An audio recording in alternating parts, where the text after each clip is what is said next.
नमस्कार, आप देख रहे हैं आर्यन न्यूज। मैं हूं आपके साथ पल्लवी सिंह। रुक करेंगे राजस्थान की कुछ बड़ी खबरों की ओर। पश्चिम बंगाल की मुख्यमंत्री ममता बनर्जी के बाद अब राजस्थान के मुख्यमंत्री अशोक गहलोत ने भी प्रधानमंत्री नरेंद्र मोदी को एक चिट्ठी लिखी है। चिट्ठी लिखकर आईएएस सर्विस कैडर की केंद्र में डिप्यूटेशन को लेकर नियमों में संशोधन का विरोध जताया गया है। गहलोत ने पीएम को लिखा कि संशोधन के बाद केंद्र सरकार संबंधित अधिकारी और राज्य सरकार की सहमति के बिना ही अफसरों को केंद्र में डेप्यूटेशन पर बुला सकेंगे। ऐसे में आईएएस सर्विस को जन कल्याण संघवाद की भावना ध्यान में रखकर बनाया गया है और संशोधन से उन टारगेट को हासिल करने की राज्यों की कोशिशों को ठेस लगेगी। गहलोत ने आगे कहा है कि प्रतिनियुक्ति के नियमों में प्रस्तावित संशोधन सहकारी संघवाद की भावना के खिलाफ है और इस फैसले से सरदार पटेल की ओर से स्टील फ्रेम ऑफ इंडिया बताई गई सेवाएं भी भविष्य में कमजोर होंगी।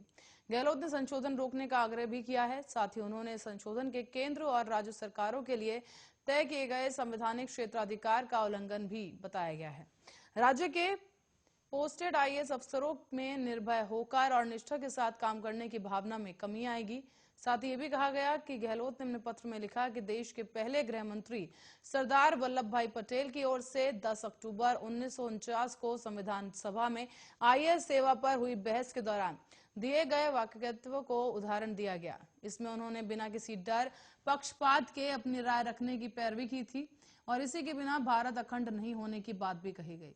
सीएम गहलोत ने आगे कहा है कि आईएएस नियमों में संशोधन को लेकर 20 दिसंबर 2021 को केंद्र सरकार की ओर से पत्र के जरिए राज्यों की सलाह मांगी गई थी और प्रस्ताव पर सलाह लेने के प्रोसेस के दौरान ही केंद्र सरकार ने दोबारा एक तरफा संशोधन प्रस्तावित कर 12 जनवरी 2022 को दोबारा सलाह मांग ली है। ये प्रस्तावित संशोधन अखिल भारतीय सेवा के अधिकारियों की डेप्यूटेशन पोस्टिंग मामले में केंद्र और राज्य के बीच मौजूदा माहौल को प्रभावित करता है। प्रदेशों को योजनाओं के इम्प्लीमेंटेशन, नीति बनाने और मॉनिटरिंग में अफसरों की कमी का सामना राज्य को करना पड़ेगा। गहलोत ने प्रधानमंत्री से व्यक्तिगत हस्तक्षेप करने पर प्रस्तावित संशोधनों पर रोक लगाने की भी मांग की है।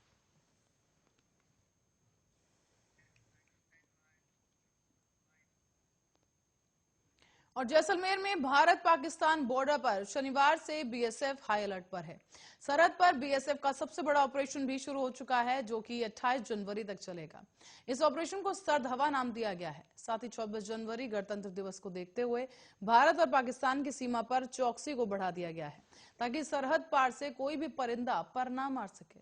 और इन 6 दिनों में ऑपरेशन के दौरान सीमा सुरक्षा बल के सभी अधिकारी और जवान तारबंदी पर मौजूद रहेंगे। साथ ही सरहद की रखवाली चौकसी निगाहों के साथ करेंगे। सर्दियों में घने कोहरे और धुंध का फायदा उठाकर किसी भी तरह की घुसपैठ को रोकने के लिए बीएसएफ बॉर्डर पर हाई अलर्ट पर है। आपको बताते चलें कि सीमा सुरक्षा बल सेक्टर हेडक्वार्टर नॉर्थ के डीआईजी अरुण कुमार सिंह ने बताया है कि बीएसएफ पूरे साल सीमा की रखवाली बड़ी ही मुस्तैदी के साथ करती है। हमारे जवान हर मौसम में और विपरीत परिस्थितियों में भी सरहद पर अलर्ट रहते हैं। घने कोहरे और धुंध में घुसपैठ या तस्करी जैसी संभावनाएं रहती हैं और इसी को रोकने के लिए सीमा सुरक्षा बल 24 घंटे तारबंदी के पास चौकसी निगाहों के साथ रखवाली करता है। ऑपरेशन सर्द हवा के दौरान भी सेक्टर हेडक्वार्टर के सभी अधिकारी और जवान सीमा पर मौजूद रहेंगे।